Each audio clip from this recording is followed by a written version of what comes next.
Call meeting to order. Pledge allegiance, Councilmember Prine. Pledge allegiance to the flag of the United States of America, to the republic for which it stands, one nation, under God, indivisible, with liberty and justice for all. Roll call, please. Mayor Larkey. Here. Councilmember White. Here. Councilmember Thompson. Here. Councilmember Pryan. Here. Councilmember Davidson. Here. Councilmember Lawson. Here. Councilmember Richardson. Here. Councilmember McCallum. Here. Councilmember Johnson. Here. We have a quorum. Personal appearances. 1. Employee recognition.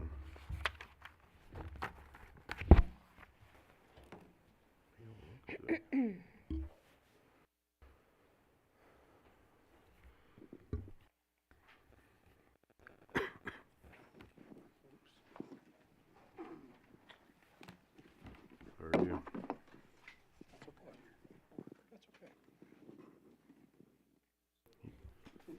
You need some help there? Good evening. Tonight we've got Mark Graves from the fire department. He's one of our captains for B shift.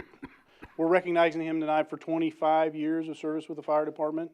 Mark and I have been around each other a long time. I've never got to work with him. Mark is definitely the energy and the he's the pep on the shift. He'll keep them laughing.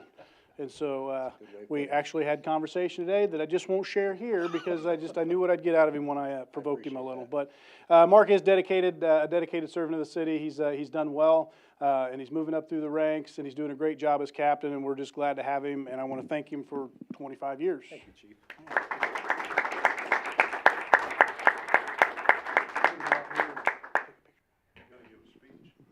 You gonna do your speech? She was going to do it for me. The mayor provoked that. Thank you. Who's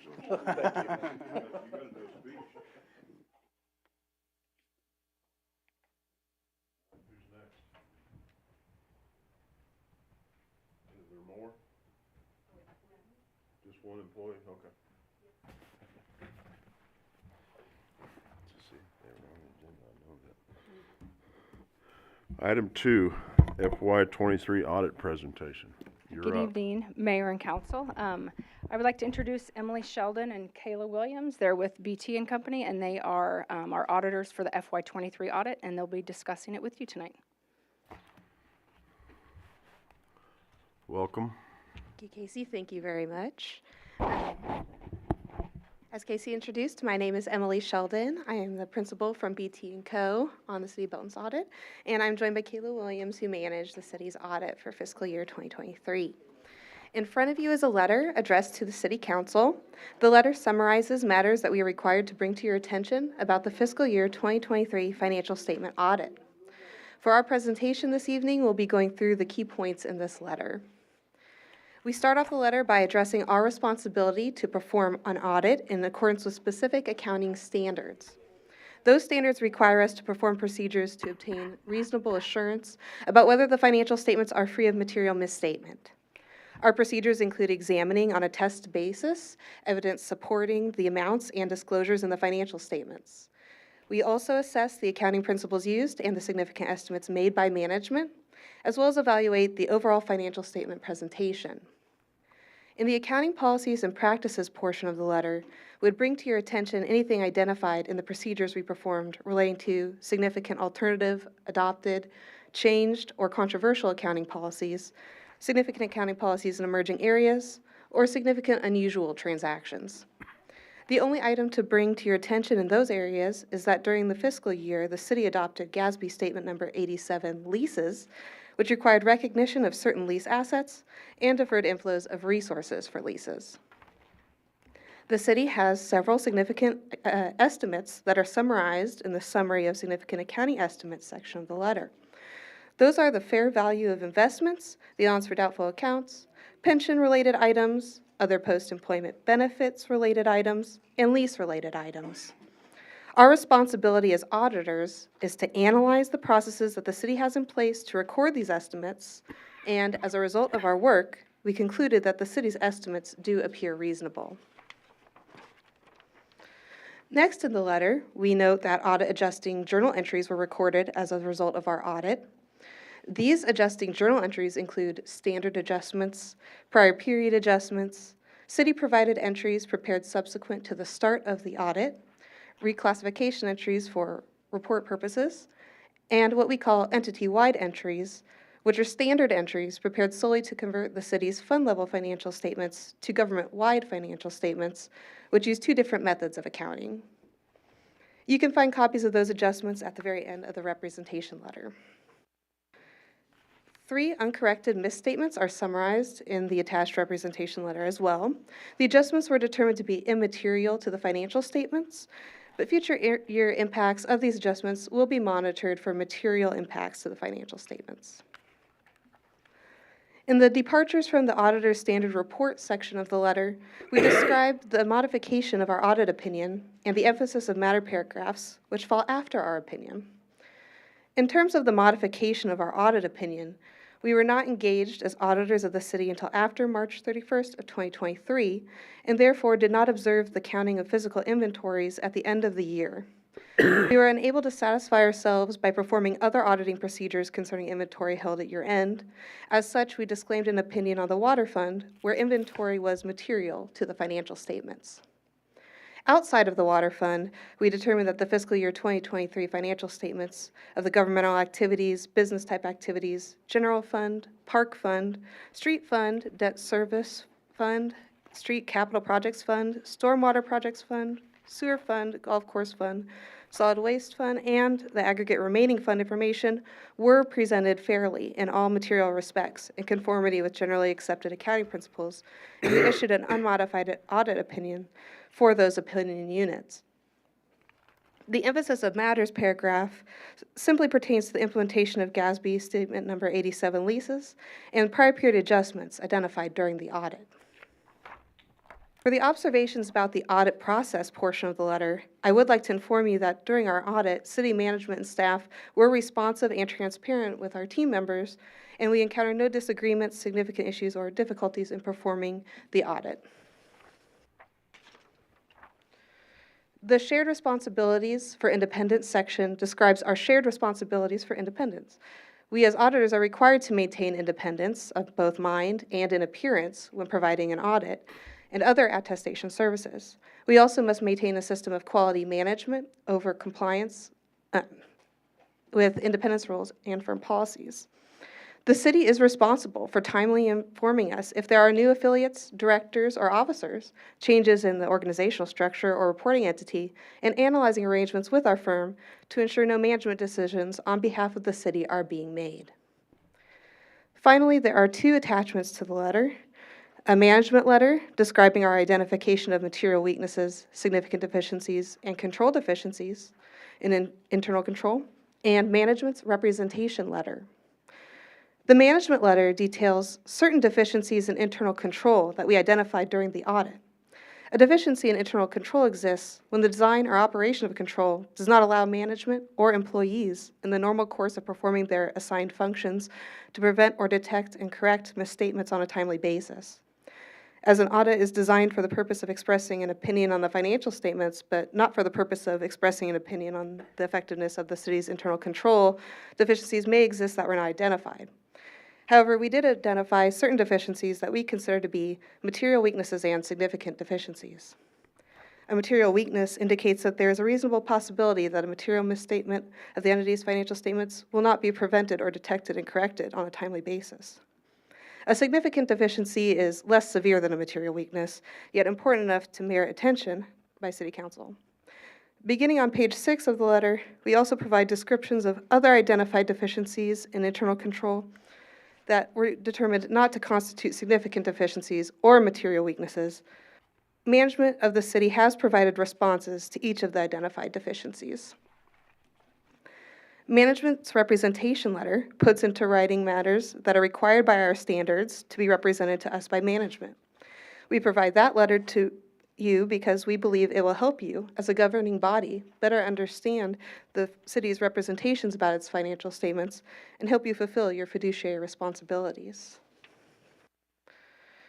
With that, audits are both time and effort intensive transitions in the city's finance team, and an auditor's only heightened that intensity. As such, we would like to give special thanks to Casey and her team for their assistance with the audit. With that, that concludes our formal presentation. I do want to go over with you in a little bit more detail that management letter that she had referred to. So after the summary of significant estimates that was following kind of that letter we went through, starts with, what page? Oh. Let's see, on page 2 of that letter, we go over the details of each of those deficiencies. So I'm not going to go into a ton of detail on them, I just kind of want to highlight them, and if you have specific questions, I'll be happy to answer them then. So the deficiencies that we identified as material weaknesses, the first is the lack of controls over inventory. Like we had mentioned, we had some difficulty in getting the water department's inventory count back to the year-end balances after a year-end inventory observation wasn't done. And so that was part of that opinion modification that Emily had talked about. There was also a lack of timely bank reconciliations throughout the year, fiscal year 23. At year end, they had been cleaned up, but that just could be an issue if it's not done timely. So I know management's working on that going forward. In general, there was just a lack of controls over financial reporting. We had some material journal entries that we booked related to several areas, and so I go over those here. I'll just kind of quickly say them all, but those material journal entries just kind of indicate that there might be an issue with the controls surrounding those areas. So we did make adjustments for investments, accounts payable, deferred revenue, debt, developer obligations, net pension assets, fiduciary fund activity, capital assets. Again, management is working on a process to get those cleaned up for this coming year. We did have some items that we identified as significant deficiencies. Oh, nope, sorry, not there yet. The next item was related to segregation of duties over accounts payable. There is a particular individual that has multiple duties that could cause an issue with segregation of duties to where they could potentially, fraud could potentially be a concern. So there was just some discussion related to that, and management's working on a plan there. There were several journal entries that were lacking proof of review. Oh, sorry, yes, now we're into the significant deficiencies. I knew there was a page break somewhere. Yes, significant deficiencies now. So these are not as severe as the material weaknesses, but yeah, we like to let you know about them. One is the lack of evidence of review on journal entries, the lack of controls over inventory for capital assets, so just tracking those items that are currently on the city's capital asset listing, and then a lack of evidence of review for payroll reports, and a lack of reconciliation of payroll payables. And finally, a segregation of duties over the cash collections and secure cash handling at various cash collection points. There was a lack of review of some receiving reports. Purchases are recorded throughout the year on the cash basis, which could result in material accounts payable or accruals missing. There was a lack of review of the utility deposit listing. Various risks related to the credit card transactions were also identified, and just something we wanted to mention. So those last, where did the control efficiency line stop? Oh, sorry. Yeah, those last several items were the control deficiencies. So those are not the material weakness or significant deficiencies. We just included those in our letter to let you know about them for this first year. We probably won't go into as much detail in future years, but just kind of a good first year transition.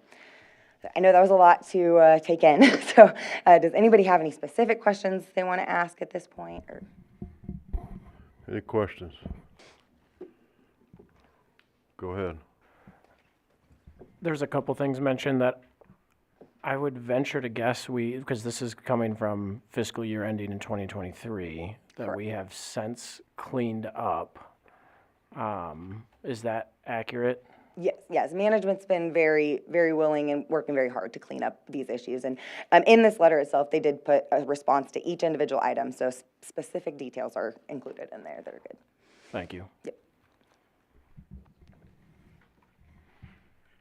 Anybody else?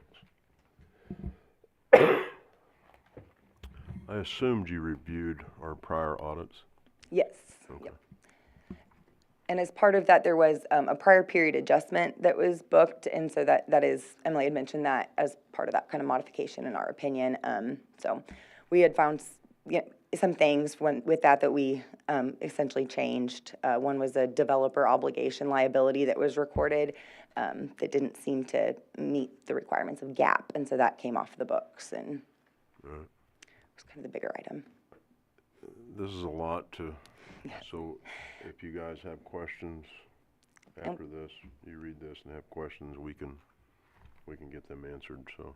Yes, definitely reach out. There's a lot in there, and Casey's got our information, so any specific questions, happy to help. All right, anybody else? All right, thank you guys, gals. Oh, sorry, Joe, go ahead.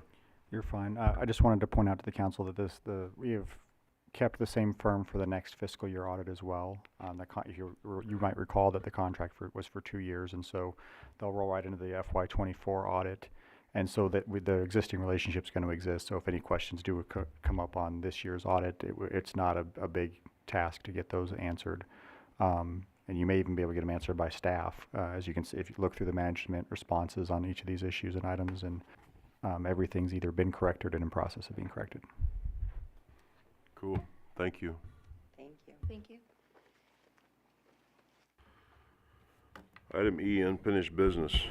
Number 1, motion to approve the final reading of Bill 2024-63. An ordinance approving the 2025 intergovernmental agreement with the Mid-America Regional Council Solid Waste Management District for participation in the Regional Household Hazardous Waste Program. Present. Second. Have a motion. Motion and a second. Any discussion? I just want to say thanks, Greg, for getting me that data after asking about it last time. So it was nothing, no surprise there, but I just appreciate you getting me that. Anybody else? Hearing none, roll call. Councilmember Pryan? Aye. Davidson? Yes. Thompson? Yes. White? Aye. Johnson? Aye. McCallum? Aye. Lawson? Aye. Mayor Larkey? Yes, Richardson? Aye. motion carries. Item F, new business. 1, motion approving the first reading of Bill 2024-64. An ordinance approving a rezoning from R1 Single Family to A Agriculture for property located in the 15700 and 15800 blocks of Kentucky Road in the city of Belton, Cass County, Missouri. Present. Second. Have a motion and a second. You're up. Thank you, Mayor and Council. Before you this evening are 3 requests, which I will do one presentation for bills, the first 3 items under new business, since they are all related. This is related to property in the 15700 and 15800 blocks of Kentucky Road, which are owned by Tombstone Properties LLC. The first request is to rezone the 40-acre parcel from R1 single family to A agriculture to allow the property to develop with single family residential with agricultural uses. The A zoning designation is in keeping with the properties to the north, south, and a majority of the western property line. The A zoning designation allows for the keeping of livestock, larger accessory structures such as barns, and row crop production. The Planning Commission held a public hearing on the rezoning on November 19th, at which no one spoke in favor or in opposition to the request. The Planning Commission unanimously recommended approval of the rezoning, and staff also recommends approval of the rezoning. The second request is for the cooperative agreement for water services between the property owner, Mason Banks, and the cities of Belton and Raymore. This agreement allows Raymore to provide water service to up to 4 lots on the 40-acre parcel until water service is accessible to the property, either through extensions made by the city of Belton or by private property development. The nearest Belton water line is over a quarter mile to the south in the Kentucky View subdivision. Raymore City Council approved the cooperative agreement on the first reading last week and is set to hold a second reading prior to our January 14th City Council meeting. The third and final request is for a final plat for Dock Holiday Gulch, which is to subdivide the current parcel into 4 lots, each approximately 10 acres in size. Based on the unique characteristics of the site, there are 3 modifications to the code that are requested, including the minimum lot frontage at the street to be reduced from 120 feet to 85 feet for Lot 3, which is due to the existing pond on Lot 4. It's more ideal to have the pond all in one lot. That way you're not dividing a lot, and the maintenance challenges that could present with a lot line going through the center of the pond. The applicant is also requesting that a pre-existing driveway accessing Kentucky Road be allowed to remain at the 35 feet instead of the 25-foot max to accommodate the ingress egress of larger agricultural vehicles to and from the property, which may include larger cattle trucks and trailers. And then the last item is due to the lack of both water and sewer within reasonable proximity to the site. The site does require an on-site septic system to be installed for each lot at the time of construction. And the water will be provided based on the water service agreement with Raymore. Planning Commission reviewed and recommended approval of the final plat on November 19th. And then staff also recommends approval of the final plat, and the applicant is here as well if there are any questions for either of us. All right, so we're gonna tackle the 2024-64 first. Any questions on that one? I do. Okay, go ahead. No, go ahead. Has the option of a smaller lot subdivision been explored? So that was explored back in the early the mid-2000s. There was a preliminary plat approved for, I believe, around 100 single-family lots on the property, as well as an adjacent property going out towards Harris Avenue. That development stalled out due to the recession in 2008, and it was never picked back up on. The current property owner has no intentions of developing the subdivision at this point. Do we know what the cost of providing the utilities would be to this area? I mean, there's some discussion, and I'm moving ahead to the other things, but there's some discussion about the agreement with Raymore ending when Belton provides water. So is that something we're looking at, or is that just there in case? So in the long-term plan for putting water lines in the city, yes, water lines would be along Kentucky, but at this point, we're not installing them. Okay. And my last question is, You're fine, go. how will the rezoning help to resolve the need for housing in Belton? In this particular location, given its location with limited infrastructure, typically on properties such as examples further south on Kentucky where there is immediate access to infrastructure, we have discussed with developers not allowing larger lot, but all of those are completely surrounded by single family. In a little bit more remote location like this, where all of the adjacent properties are also on 5 to 10 acre lots, we think it's a better setting for that until the infrastructure is developed. At this point, the applicant is only proposing to develop one house on the property, even though he's subdividing for 4. But in the future, should he decide to sell those off, there is an opportunity, once the infrastructure is in place, that it could be further subdivided for additional housing. Thank you. Go ahead. So I had already asked some of these questions, so thank you for, previously, so thank you, Matt, for explaining that. One of the things that I wanted to also point out, and you may have kind of mentioned this, but this is also a completely different owner from when it was platted as R1. And then additionally, I noticed that, and correct me if I'm wrong here, but it appears all the adjacent properties are already zoned as agriculture. Is that correct? Correct. The only exception is kind of the southwest corner of the property. There are some R1 lots that are backing up to Harris, but even those are still essentially being used for large lot single family. So all the surrounding properties are 5 to 10 acre single family lots. Anybody else? I do have a question. So if we agree to do this and the water's pumped in from Raymore, and then at some future date, we do have water out there, we'd have to revisit this again. Is that correct? If they wanted to rezone it?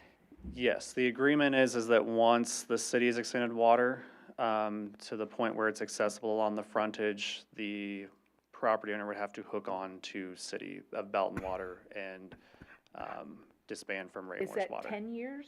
I mean, I know that this is a, I mean, I'd hate to put a date on it, but probably somewhere in that realm. Okay. Anybody else?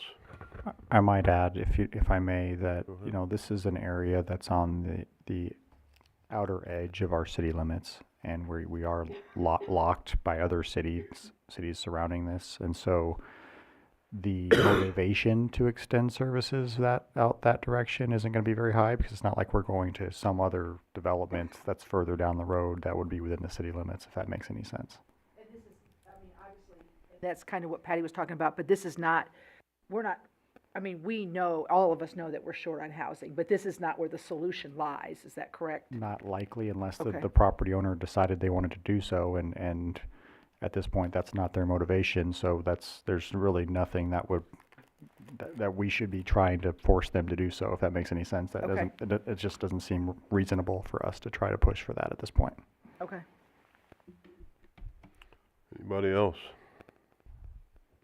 Hearing none, all in favor? Aye.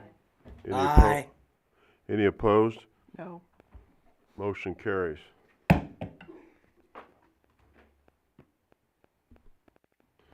Item 2, motion approving the first reading of Bill 2024-65. An ordinance approving a cooperative agreement for water service with the City of Raymore, Missouri and Mason Banks to provide water service to property located in the 15700 and 15800 blocks of Kentucky Road in the City of Belton, Cass County, Missouri. Present.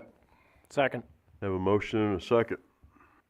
Any other discussion on 2024-65?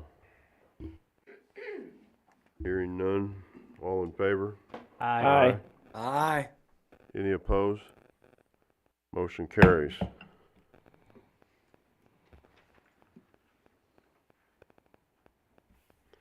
Item 3, motion approving the first reading of Bill 2024-66. An ordinance approving a final plat for Dock Holiday Gulch located in the 15700 and 15800 blocks of Kentucky Road in the City of Belton, Cass County, Missouri. Present. Second. Have a motion and a second. Any discussion? I've got one quick question ahead. for the Go- applicant, Go ahead. which is, I don't know, He's is ready. that, Come on up to the podium, sir. I just, my question is simply how you came up with your unique name for the plat?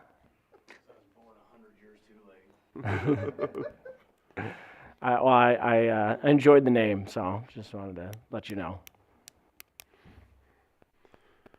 Anything else? All in favor? Aye. Any opposed? Motion carries. Item 4, motion approving the first reading of Bill 2024-67.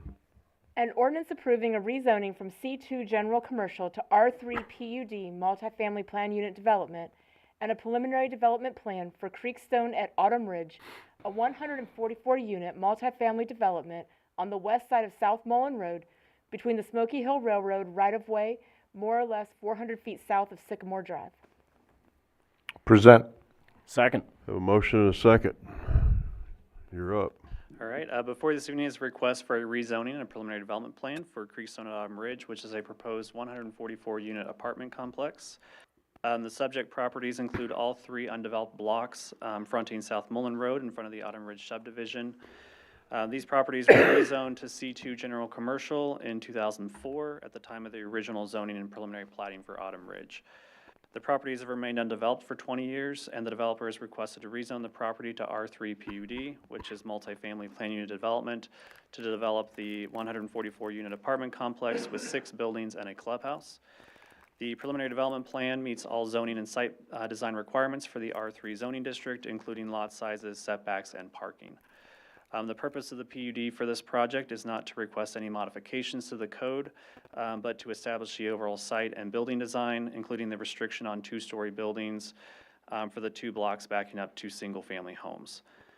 Buffering in the form of a 6-foot privacy fence, detached garages, and landscaping will also provide a solid buffer between the apartment complex and the single-family homes. Access to this development will be primarily provided from from Silver Maple and Sycamore Drives, with one access being provided for the south block off of South Mullen to provide 2 points of access for the south building as required by code. A parking and traffic generation report were also provided and included in the agenda packet. The proposed building design includes 4 two-story buildings and 2 three-story buildings with a mix of lap siding, board and batten siding, shingle siding, and stone with a craftsman-style design element. The architecture has been designed to be compatible with the adjacent single-family homes. Unit entrances for each unit are through internal corridors, and each building will have direct access to the recently completed South Mullen Road Trail. On-site amenities include a clubhouse, pool, a small and large dog park, playground, picnic pavilion, and pickleball courts. A neighborhood meeting was held on October 30th, at which several residents in Autumn Ridge spoke with the staff and developer. The history of the project, improvements to the site, and building design made by the developer, as well as buffering amenities and traffic concerns were all discussed. A public hearing was held by the Planning Commission on November 19th, at which no one spoke in favor or in opposition to this request. The Planning Commission voted 6-1 to recommend approval of the rezoning in the final development plan, and staff also recommends approval of the project. The developer and the engineer are also here if there are any questions for any of us. Any questions? Brett and I both went to the public hearing, and I appreciate the fact that you addressed the concerns that the people from Autumn Ridge had. I mean, they really took their time and they really listened to what the folks had to say, even in regards to like moving locations of parks and stuff. So I appreciate the fact that you're willing to do that. So, thank you. Anybody else? Go ahead. All I'll say is I like seeing this change from commercial to residential, even if it's, you know, maybe not exactly R1. I don't know what the zoning is here, but I like seeing this change from commercial for sure, and I think it's the right call in this area. So. Anybody else? I want to thank staff and the developers and the citizens of Autumn Ridge and Traditions. You know, it was quite the process to come up with what we came up with, and I think everybody was happy. I don't know if they're 100% happy, but I think they're happy with what we came up with. So I want to thank everybody for that process. It worked well. So with nothing else, all in favor? Aye. Aye. Any opposed? Motion carries. 5, motion approving the first reading of Bill 2024-68. An ordinance approving a final plat for Crest Plaza, 4th plat, located east of North Cedar Street, between East North Avenue and Given Avenue in the city of Belton, Missouri. Present. Second. We have a motion and a second. Any discussion? You're up. Yep, this is a final plat for a lot split from 1 lot into 2 lots for the Crossroads of Belton Shopping Center. The subject lot is in front of the Price Chopper Shopping Center south of Arvis Bank. The final plat reduces the minimum lot width for lot 4B to approximately 57.75 feet, which is under the minimum 100 feet required. However, this reduction is due to the right-of-way dedication at the primary entrance of the shopping center, and the lot does widen to 108 feet at the rear of the property, which complies with the code. Due to the multiple easements on the front quarter of the lot, a building on the lot is most likely to sit on the back half of the lot, where the lot width does meet the code requirements. Therefore, staff does not have any concerns with that reduction of the frontage. All other platting requirements have been met with the site. One of staff's conditions is to remove the sign easement that's shown on the final plat, as it's not permitted in the location as shown, and no details of the sign have been shared with staff at the time of the final plat.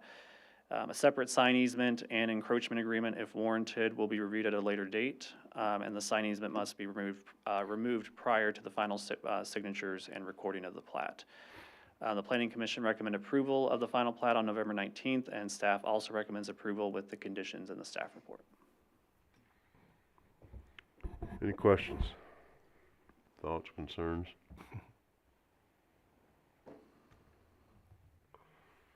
Hearing none, all in favor? Aye. Aye. Any opposed? Yes. Motion carries. Was that Councilmember Thompson? Yes. You voted no, thank you. Item 6, motion approving final, item 6, motion approving resolution 2024-108.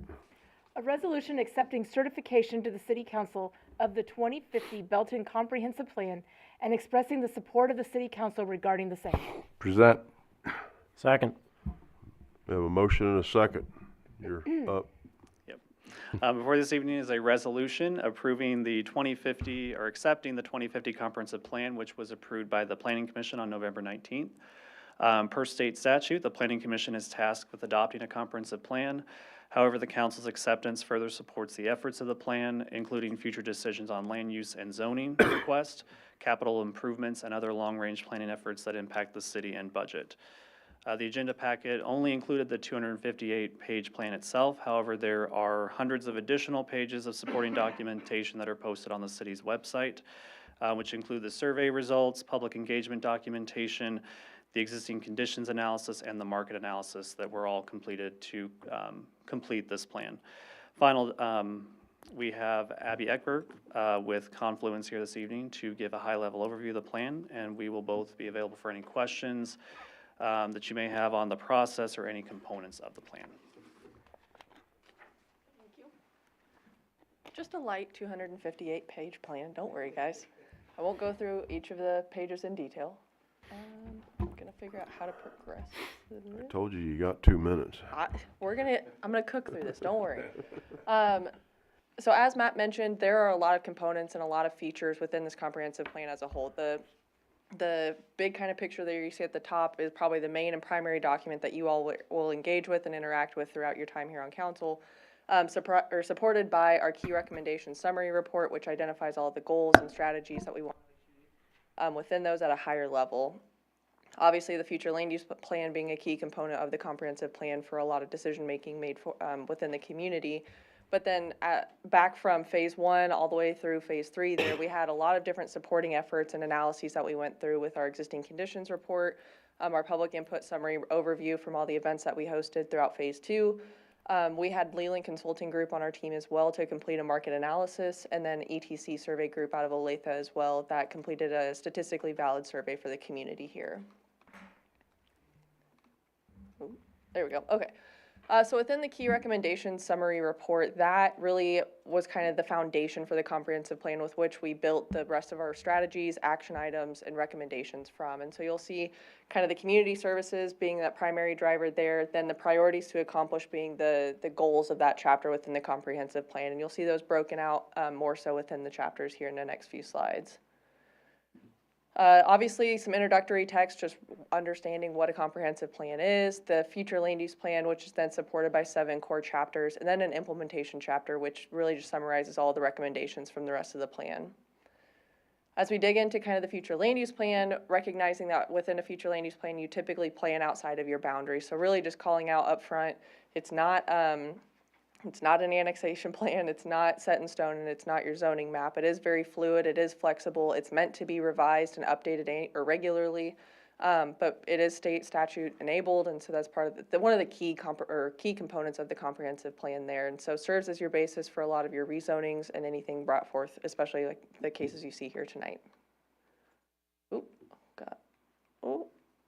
There we go. As part of our phase 1 existing conditions analysis, we did do an inventory of the existing land use categories here today.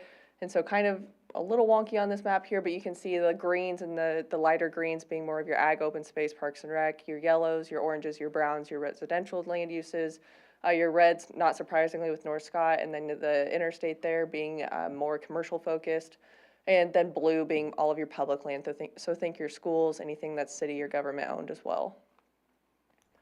As I mentioned, within a future land use plan, you plan outside your boundaries, and when you have as many neighboring communities as you have here in this region, we look to the south as kind of those growth opportunities. And so state line to the west, or that being that westernmost boundary, 155th being that northernmost, Kentucky Road, but then also the interstate kind of being our eastern boundary down to 203rd.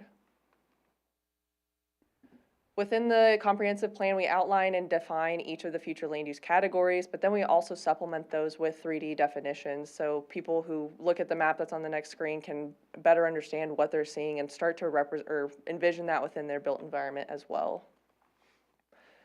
In front of you here is your adopted future land use plan from the Planning Commission, but looking at a lot of preservation from the public input that we heard of single family and making sure that we're having housing choice and housing opportunity throughout the community as well.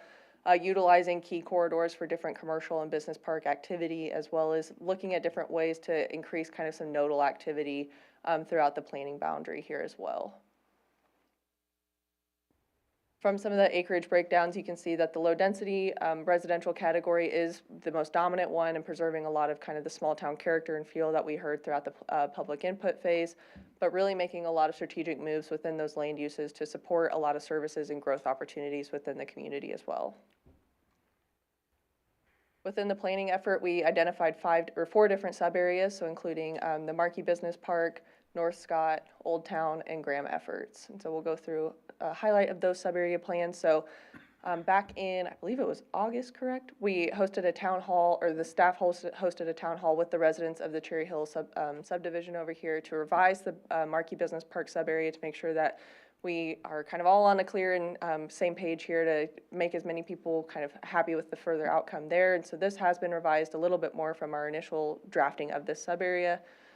Graham efforts, obviously that's a lot of greenfield development within that sub-area, so wanting to be pretty strategic with the different opportunities and vision within that area as well.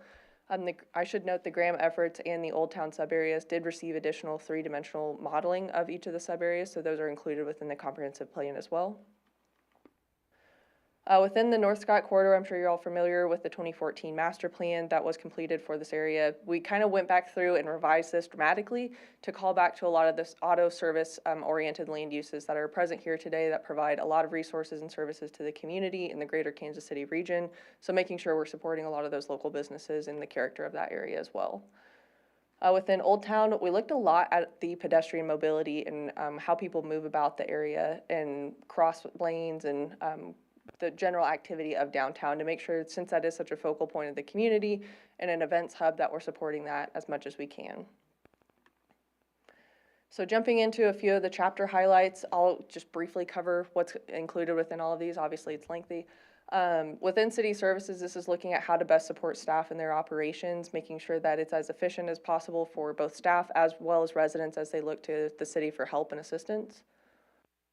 Parks and Recreation, obviously you all are also underway with your Parks and Rec master plan, so Confluence is also assisting you guys with that process, and I see Hank and Avery across the office from me every week or every day, so very familiar with where they're at on that and up to date on that process as well.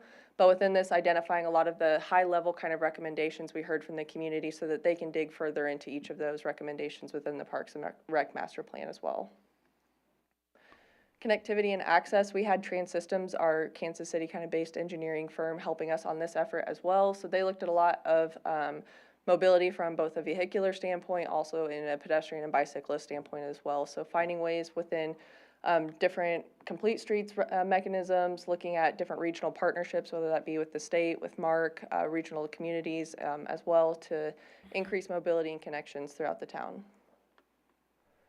Housing in neighborhoods, already a topic that was discussed tonight, but housing is obviously a need within the community and the region. And so looking at this from a lens of different housing typologies, is it accessible at various ages, abilities, incomes, all of that. And so there's quite a lot in that chapter, so making sure that we're providing a lot of recommendations and strategic kind of viewpoints within that as well.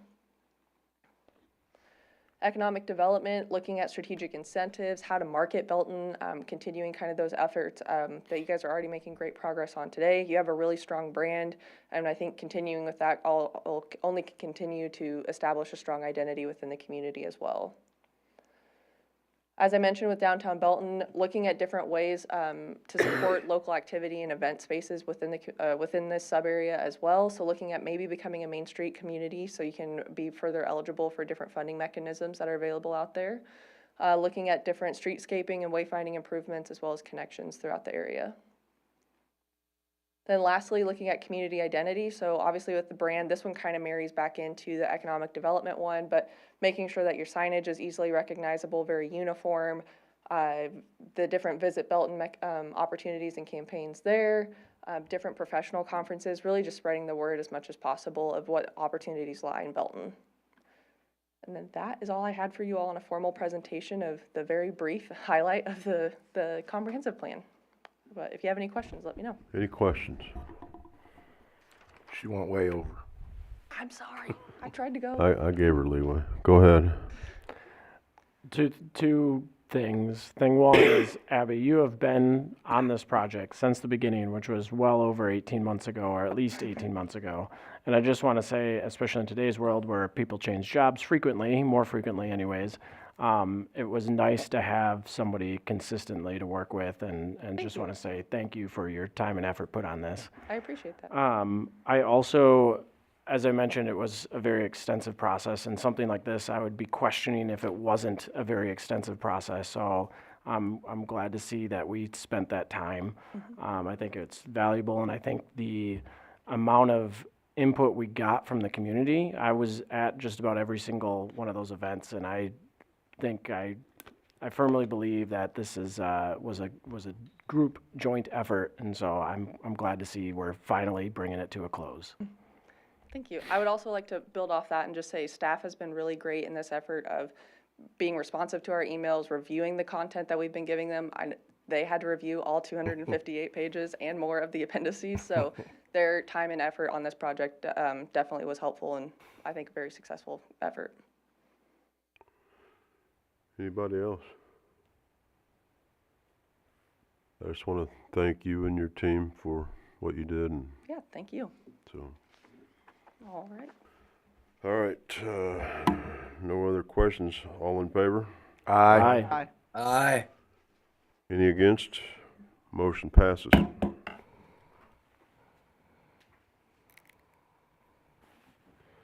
Item 7, motion approving resolution 2024-109. A resolution adopting the 2025 legislative policy for the city of Belton. Present. Second. We have a motion and a second. You're up.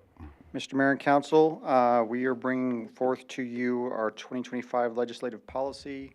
A year ago, we set out and adopted, to my knowledge, the first Belton legislative policy that we took to our elected officials at the state and federal level to give them an understanding of what our needs are at a local level. A lot of times the legislation that's handled at the state, especially, and even at the federal level, does have an impact on the way we operate and how we're able to maintain our infrastructure and those types of things.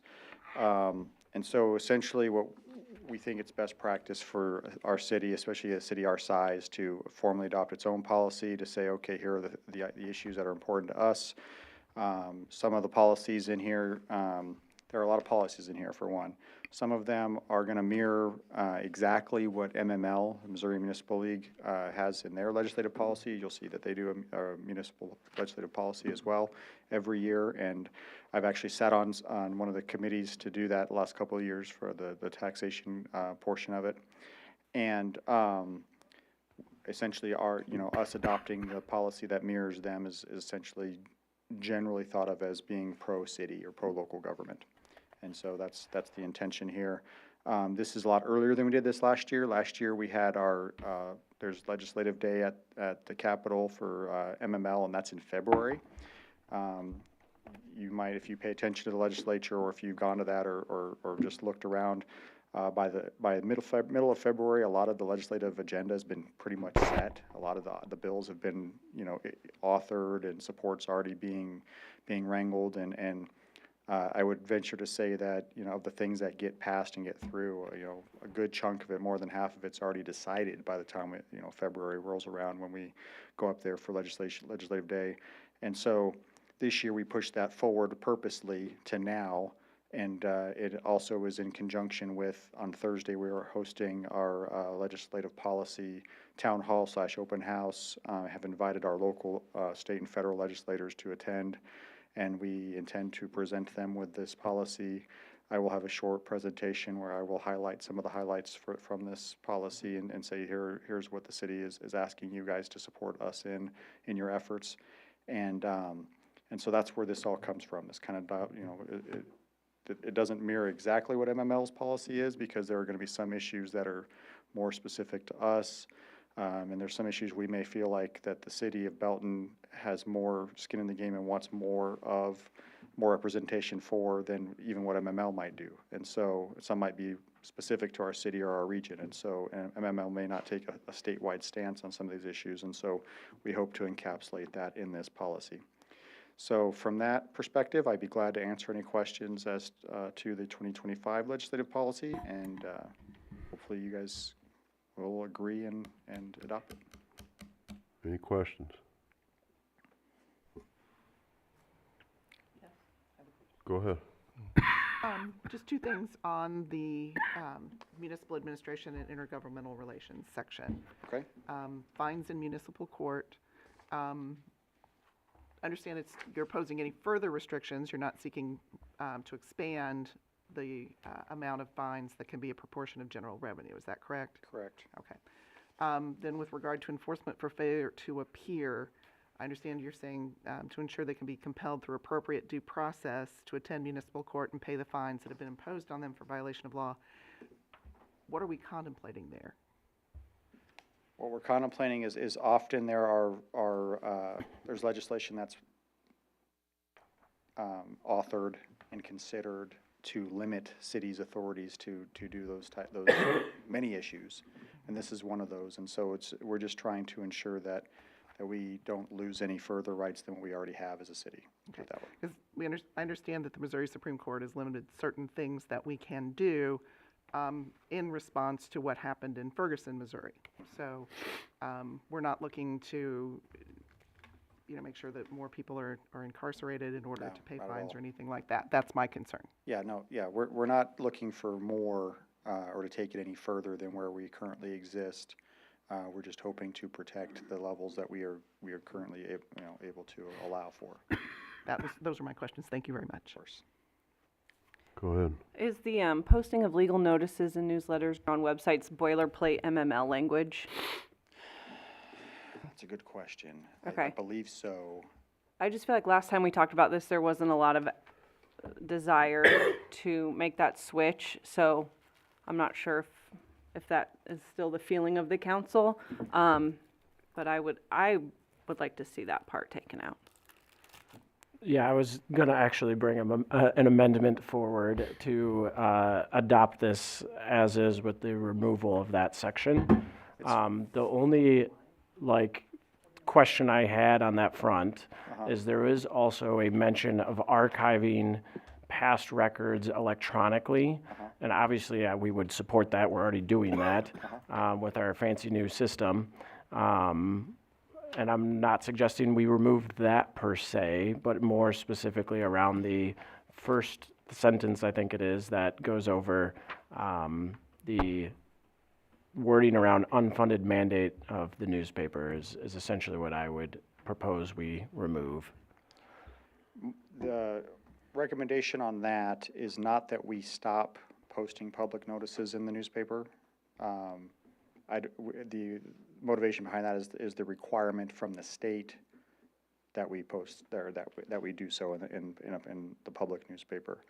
The rationale behind that is when those laws originally were created and existed, the local newspaper had a lot more breadth and reach, and that was considered for instance, the newspaper was the newspaper of record. There was even at some point in a formal approval of or adoption of newspapers of record and whatnot, and that's where that had a lot more credence and a lot more relevance. And it's funny because if I didn't lose all of my street cred in the journalism industry, and when I moved over to the local government, I definitely would lose it on my stance in this issue.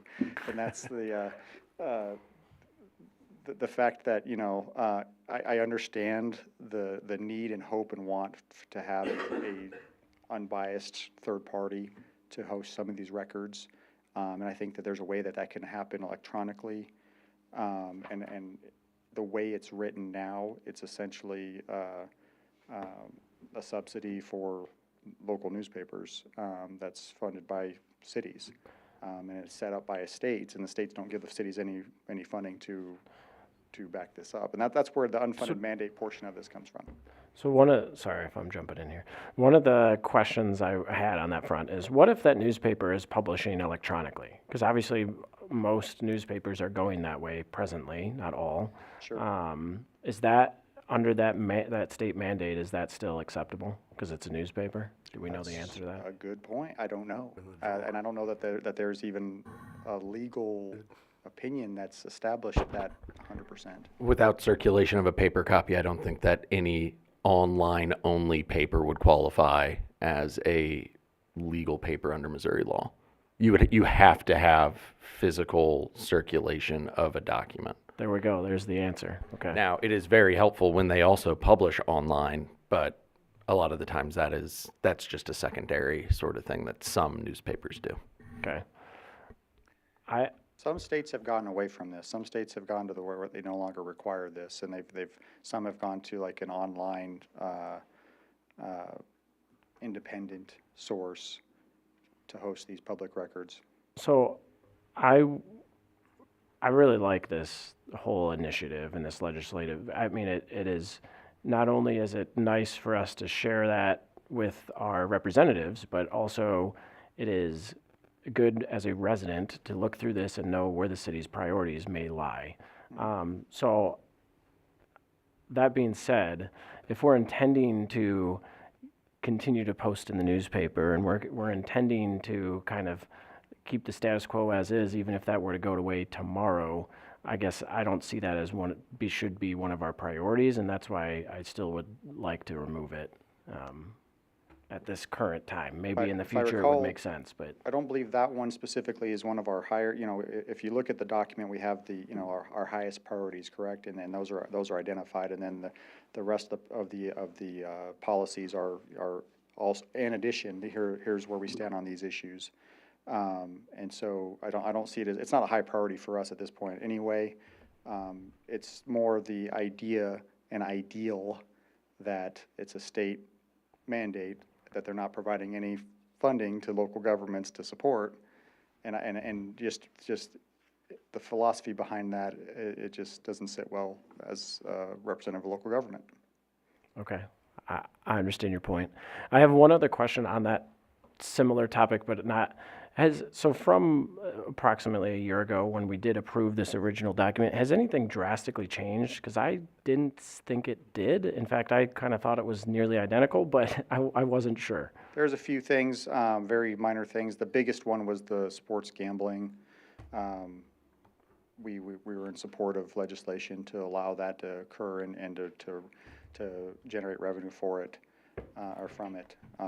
And because of the election that's going to allow that to happen for next year anyway, part of that has gone away. That's the biggest thing that people would probably notice. Okay. Just one other thing on the legal notices thing. Sure. Because I think it would be good to do both the online and then the publication in a newspaper, because there are folks who just don't get online, or if they do, they don't pay any attention to it. So it promotes what I think we try to do, is have as much civic involvement, citizen involvement as we can. And so to keep those folks, and some of them may be older, but still interested in what's happening in the city, informed of what's happening, give them the opportunities to participate. Mm-hmm. I think we need to keep it. I understand what you're saying about the unfunded mandate, but as part of our obligation, I think, as city government to keep citizens informed, I think that's just where we have to be. I don't, and I appreciate this whole document. I think it's great. I'm glad you put it together. I just had those questions about those issues. So I appreciate it. Thank you. And just, I do want to clarify that in practice, we are not, as long as I'm here, we're not going to go away from that anyway, regardless of whether it exists as a state law or not. Because of the fact that we'd rather be more transparent than less and reach more people than fewer. So so in practice, we're not changing that. But it was just and if the council decides to remove that and is supportive of the state law, that's certainly, I think that's a very reasonable stance for the city to take. And I must say, Joe, when I was running, I had most of the people that voted for me read the paper. That's fair. So, and I support, having a son who was in the journalism business before too, and I just have to say that I do support us publishing it in the paper. I hope that my argument doesn't detract from what I feel our local newspaper provides to our community. I think that there's definitely a key role that it does provide, and I definitely, as a city, we support its existence and utilize it, and so again, the only reason it's there is the philosophy behind it. Go ahead. Just as the person that kind of helped MML with that legal notices thing, one of the big issues is that you guys don't feel it because you have a local paper, but in mid-Missouri, northwest Missouri, rural southern Missouri, where there are no local papers, they basically have to then pay to publish in the Kansas City Star or the St. Louis Post-Dispatch. So that is why MML has asked cities to include this as part of their legislative priority, maybe not for cities where, again, you guys have a newspaper, but I do have clients that there is no paper in their city, in their county even. And so all publication, luckily in Northwest Missouri, there's one paper left that's not News Now or News Press Now. But for most of them, this legal notices online thing has to relate not with pulling them out of the paper, but with the communities that just do not have a paper. Because I don't know if anybody's ever published something in the Kansas City Star. If you're a 1,000-person community having to post something in the Kansas City Star, you're talking about a biggest expenditure of the month type of situation. And I think most importantly, I just wanted you to hear us. Sure. That, you know, that we're pro-press. This is your policy. I mean, I'm here to recommend, here's what MML does, here's what I feel like are the issues that could and should come up at the state and federal level. And so, but it's obviously, you guys are the governing body, so it's got to be representative of you and the community, so. Changes that you want to change. I'm sorry, go ahead. I was going to say, that's an explanation that makes sense. I appreciate you providing that light.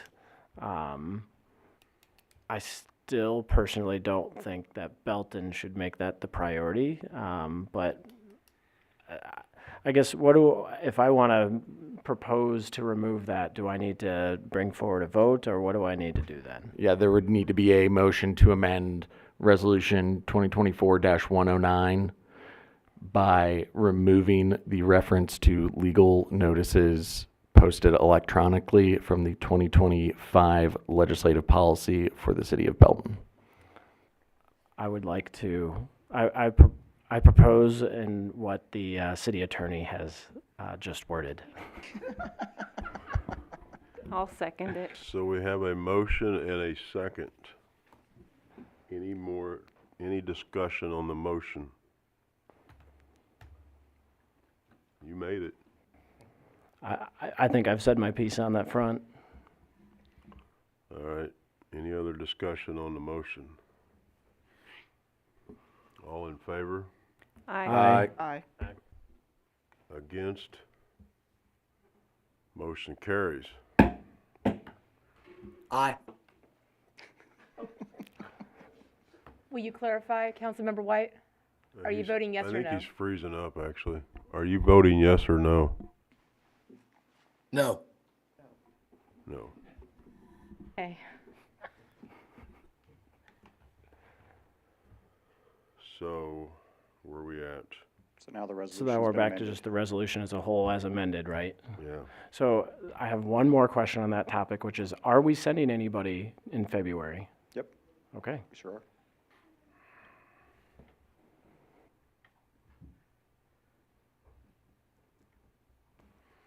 All right, so now we're back to the motion motion number 2024-109 as amended is on the floor for any further discussion. Do you have something, Carla?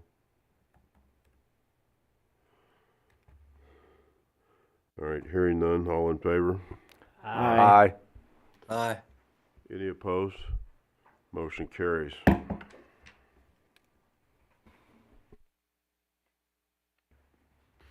Consent agenda, one motion unavailable to approve the recommendations noted. Any member of the council may ask for an item to be taken from the consent agenda for discussion and separate action. Present. Second. I have a motion and a second. All in favor? Aye. Aye. Any opposed? Motion carries. Item, and that's done. H, communication from city council. Councilmember Johnson. Just want to thank the staff for all the hard work this year. Appreciate all of the help that they've given us throughout the year, and wish everybody happy holidays and a successful new year. Yep, I also want to echo that Merry Christmas and Happy Holidays to everyone. it's oftentimes a tough time of year because there's a lot of people that, for whatever reason, pass away during this time or come across hard times. So I hope everybody can take some time to reflect and enjoy. I just also want to mention the firefighters awards dinner was very nice. I'm glad I was able to go. It was a very nice event. And I know a lot of work went into this from a lot of different people, but I wanted to give a particular shout out to the HR team that was present because I believe they were just attending to show support, not with any work or business related thing, but they helped solve a couple of technical difficulties that occurred during that time. So I just want to give a shout out there to them. I do have a parks update. So this one's important, not that any of them aren't important, but this one in particular, I want people to note that January and February park board meetings are going to fall onto holidays in this coming year. Because of that, they are going to move to the next day being January 21st and February 18th. Okay, because of that is, if anybody's real quick at dates, they're going to notice that is the same time as the Planning Commission. And because of that, those meetings will likely take place in a different setting and will thus likely not be recorded.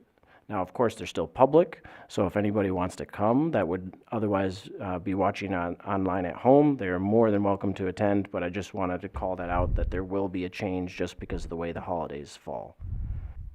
And then a couple of things coming up. January 13th is the start of the Lifestyle Weight Loss Challenge at High Blue. Contact High Blue for more details. There's also a basketball program for 3 to 5-year-olds called Little Hoopers that will start in January.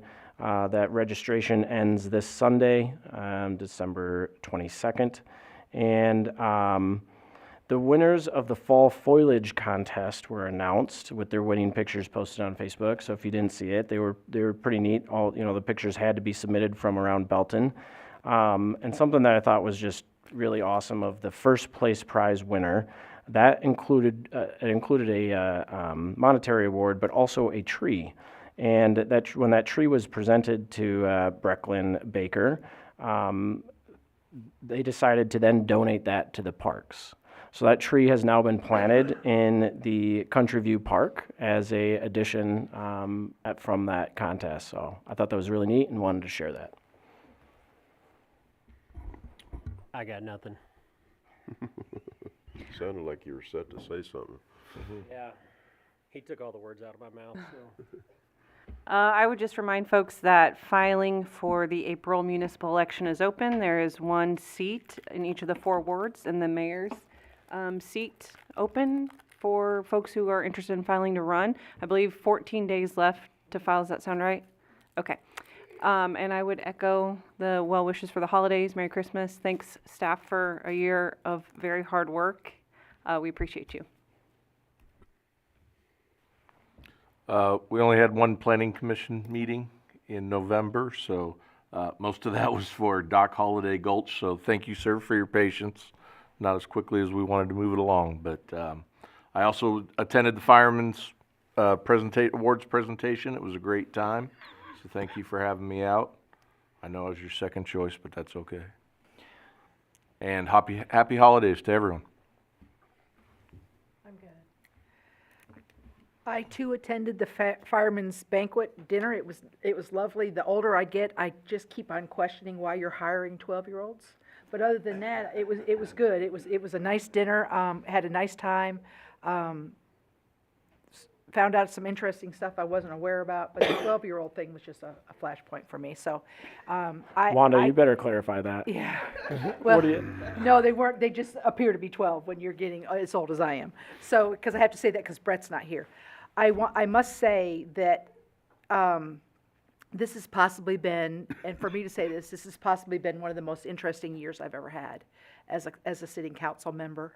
And I want to thank you all for your very hard work. I appreciate it, and I'm very excited about next year. Merry Christmas to all. I can't say the other because that means I'd have to hang up. All right, I don't have much either. Just Merry Christmas to everybody in the community, and hope everybody has a safe and enjoyable holidays. Joe? Yeah, the only thing I have to add is just a reminder of what I just mentioned as when I was discussing legislative policy, that we will have that open house town hall on Thursday at 6 p.m. here in the council chambers. And we'll also be putting that online as well. So if you want to watch from home, you're welcome to do so. We, at this point, have confirmed attendance from Senator Bratton, Sherry Gallick, and at least a representative from Mark Alford's office, if not Mark Alford himself. Have not heard yet from Rep. Michael Davis. All right, items for review and discussion. Item 1, police hands-free law. Tonight I'm going to talk about the state of Missouri's hands-free law and the possible need for a city ordinance. We had a couple of requests that came through the police department for us to consider this. And so Chief Sapp is passing out several documents for you that we'll go over. Number 1 is a quick state guide that kind of talks about the law that's going to be effective for enforcement on January 1st, 2025. And then the second that he's handed out is the actual state statute, which is pretty long. And I'm going to kind of summarize it, and I'll go over a couple of points, and then we can talk about any questions that you might have. Is this an unprecedented level of cooperation between the fire department and police department here? Oh, yeah. Yes, this actually, we had to coordinate this, we had to practice, we had 5 different runs. We've already made comments up here, too. Yeah. And we actually, Sean in the back of the room is timing us, so we're all good to go. And so the state of Missouri, back in August 28th, 2023, Governor Mike Parsons signed the Bending hands-free law into state statute 304.822, which prohibits all drivers from using handheld electronic devices, handheld electronic communication devices, and it becomes enforceable again on January 1st, 2025. This bill was named for Randall Sidens, who was killed by a distracted driver in 2019 that was using FaceTime, and Michael Benning, 41 of Raymore, here locally, who was killed by a suspected distracted driver in May of 2021. Distracted driving is one of the leading causes of crashes in Missouri. Between 2012 and 2021, there were 200,000 distracted driving related crashes in the state, resulting in 801 fatalities, so it is a serious problem. Cell phone usage is responsible for far more distracted driving crashes than being reported, is what we suspect, and that is according to the National Safety Council. The state statute follows that it is required to be a secondary offense, which means that the term means that it denotes that law enforcement must have a primary cause offense based on probable cause to initiate a stop of a driver. For example, we would have to stop somebody for speeding, careless and imprudent driving, DUI, crashes would be our instigator of this. The hands-free law prohibits the driver of the vehicle from holding a cell phone or other wireless device, manually typing, scrolling, supporting it with any part of the body. Watching, recording, posting, and sending or broadcasting any kind of video or movie, which you would think that would not happen, but it does. An electronic communication device is a portable device, and this comes right out of the state statute that you have in front of you, to initiate, receive, store, or view communication information and images and data electronically. The term shall include but not be limited to all these types of devices that are listed here, including anything that might have a video game on it, capable of transmitting and receiving and displaying a video image, television broadcast, and again, the fact that this even has to be into state law is kind of ridiculous, but it does happen on a regular basis, and people have died as a result of people using these things. The term shall not include any radios, citizen band radios, two-way radios that might be in a semi-truck, commercial vehicles, that or their functioning equivalent, that are permanently affixed to the vehicle, and that is a big part of demarcation. The penalties in regards to this in the state statute are: for the first offense is $150. For the second offense, $250. Third offense is $500. Drivers caught texting while driving in school or construction zones may face enhanced fines up to $500 for the first offense. There are exceptions to this. Law enforcement is one of them. Emergency personnel that might be using what we've talked about before, mobile data terminals, MDTs, that we use in cars to actually find our way to these things or look at information about where a crash has occurred. And then drivers reporting an emergency, whether it's a crash on the side of the road or something that's going on currently that they're involved in. One of the things that the question is tonight is, does the city of Belton need a municipal ordinance? And so we have reached out, staff has actually reached out to other cities, and we found in the Kansas City metropolitan area that there is nobody, no municipality that is leading the way with a ordinance that we could follow or we could ask questions about. And some of that is because there's a lot of questions in regards to how counties, state prosecutors are going to be utilizing this offense. Is it going to be an offense that is only in regards to serious injury crashes above $5,000, injury crashes and fatalities? And then how is the interplay between a municipal ordinance violation on somebody that is stopped and receives it as a secondary offense to speeding, and then they're involved in a crash? It can't supersede.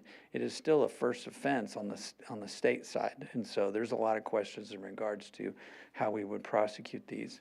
Finally, one of the issues that was brought up by our Cass County Prosecutor's Office was whether or not officer testimony is going to be the only evidence, just like a traffic ticket that it would seek in court, or eventually are we looking at seizing phones and sending them off and having them looked at and do search warrants in regards to them? And again, a search warrant, even in this state statute, has to be a serious crash involving $5,000 or more, a physical injury or fatality. And so there, like I said before, there is a lot of questions into how we would actually prosecute this on the city side, the municipality side. And so it is the recommendation of our staff that we just watch and review this, how it develops. I would imagine by summer or early fall, we'll have enough examples and how this is played out in the court system to see how it might develop. And so if you have any questions, I would turn it over to that right now. Any questions? I have one, Mayor. Go ahead.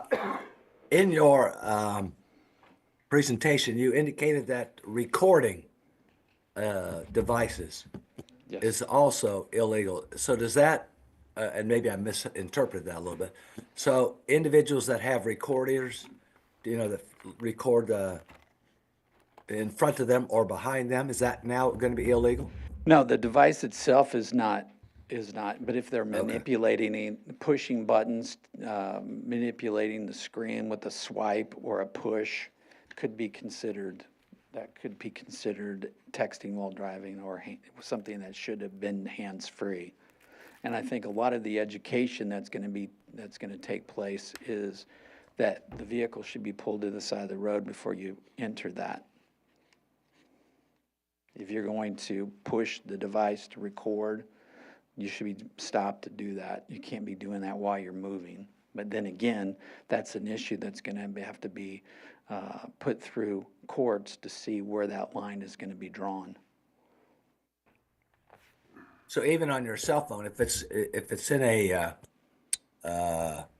holder, if you swipe to turn it off, that's against this rule. That would be the question I would put to, is that using a device that is seated next to you. Now, the state law does make a differentiation between using that device as wayfinding, if you're using a device to find out where you're going. Now, entering the address and entering the location of where you're seeking to go, that entering may be a violation, but merely just looking at the device to see where you're going to go is not a violation. It's when you manipulate the device. So I would say in your example, manipulating of the device, whether it's a push or it's a swipe, would be considered that. Now, the point would be, as a police officer sitting on the side of the road running radar or watching a stop sign, would they know that you're swiping or pushing a device if it's below the window? They could not testify to that, but if it was involving a crash, over 5,000, involved injuries, and involved a fatality, we would seize that device, go for a search warrant, and that would still be a state charge. And that would be a state charge anyway because of this offense. So it wouldn't even be prosecuted on the municipal side. Thank you. Anybody else? Go ahead. So I just want to understand, if we, in Belton PD is observing someone violating this statute or law, the city can still move forward with prosecuting that. Yes, we could actually, if the violation is witnessed by the officer, we could validate that, we could prosecute that case on the state level, even though there's a city offense. Okay. Yeah.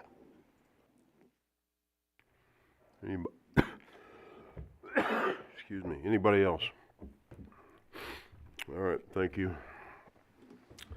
I entertain a motion to enter an executive session, discuss matters pertaining to legal actions according to Missouri State Statute 610.021.1, pertaining to leasing and purchase of sale of real estate according to Missouri State Statute 610.021.2, pertaining to negotiated contracts according to Missouri State Statute 610.021.12, and the record be closed and the meeting adjourned from there. Present. Second. Motion and a second. Any discussion? Hearing none, roll call. Mayor Larkin? Yes. Councilmember Johnson? Yes. Pryan? Aye. White? Aye. Richardson? I don't know which one that was. I didn't hear who you called. Richardson? Oh, aye. McCallum? Aye. Lawson? Aye. Thompson? Yes. Davidson? Yes. Stand adjourned. Yikes.